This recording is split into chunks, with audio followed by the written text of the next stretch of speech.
Hello everyone, my name is Pedro Leon and I'm going to present project number 2 on intercultural conflict. Trump's presidency in the US is causing a lot of intercultural conflict among North Americans and minorities such as Latinos and Muslims. According to Oscar Arias, two times president of Costa Rica and winner of the Nobel Peace Prize, the North American country has possibly chosen the less educated and most ignorant candidate.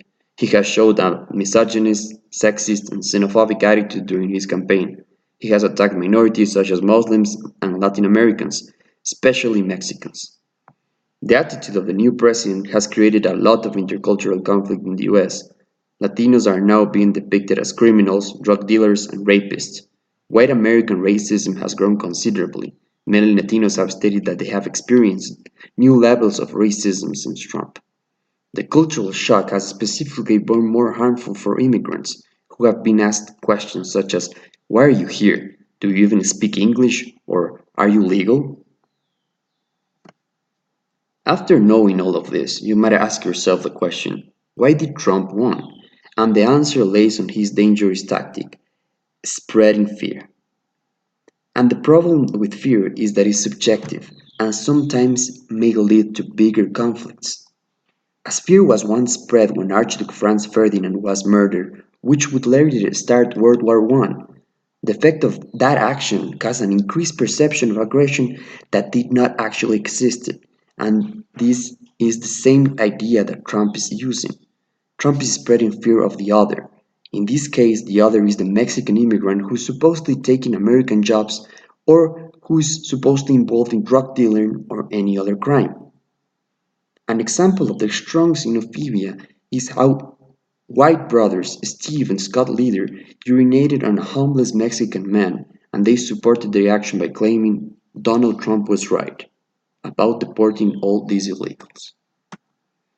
Quoting my teacher, Maria Dolores Molina, the idea of intercultural philosophy is to create an isolated environment where philosophical questions are answered through various cultural perspectives and most importantly, and this is essential, where no perspective is considered better than another.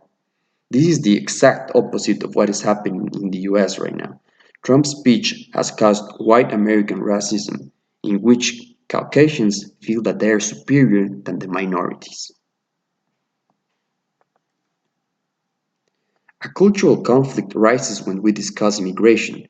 People who migrate to another country already have problems to deal, like cultural shock regarding different norms and traditions that sometimes are completely different from the ones of our home country. The immigrant may sometimes feel that their culture is not being welcomed. On the other hand, it is also important to acknowledge the other side of the issue. People from the country might feel that the immigrants are not behaving appropriately. Conflict might be unavoidable, but when someone starts trying to stereotype the newcomers is when the real problem begins. Immigration is something that should enforce the intercultural philosophy of the world and not the other way around. Intercultural philosophy teaches us that each culture is unique, and we should try to understand the other culture's perspective before starting a conflict.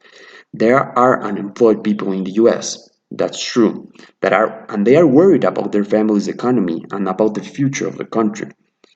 And maybe the minorities might want to empathize with that feeling. But the answer does not lie on fear, as Donald Trump states, or on the marginalization of the minorities. On the other hand, North Americans should understand that the stereotypical Muslim and Mexican that their president is depicting is completely wrong. These people are in the US for the opportunity the country provides. I know it's utopic to believe that a conversation between the cultures involved in the conflict can be arranged, but something similar must be done. Both sides of the issue should somehow try to be more aware about the other culture's problem, and maybe the tension of the conflict could be more smoothed. This has been my presentation, and this is my bibliography. Thank you very much.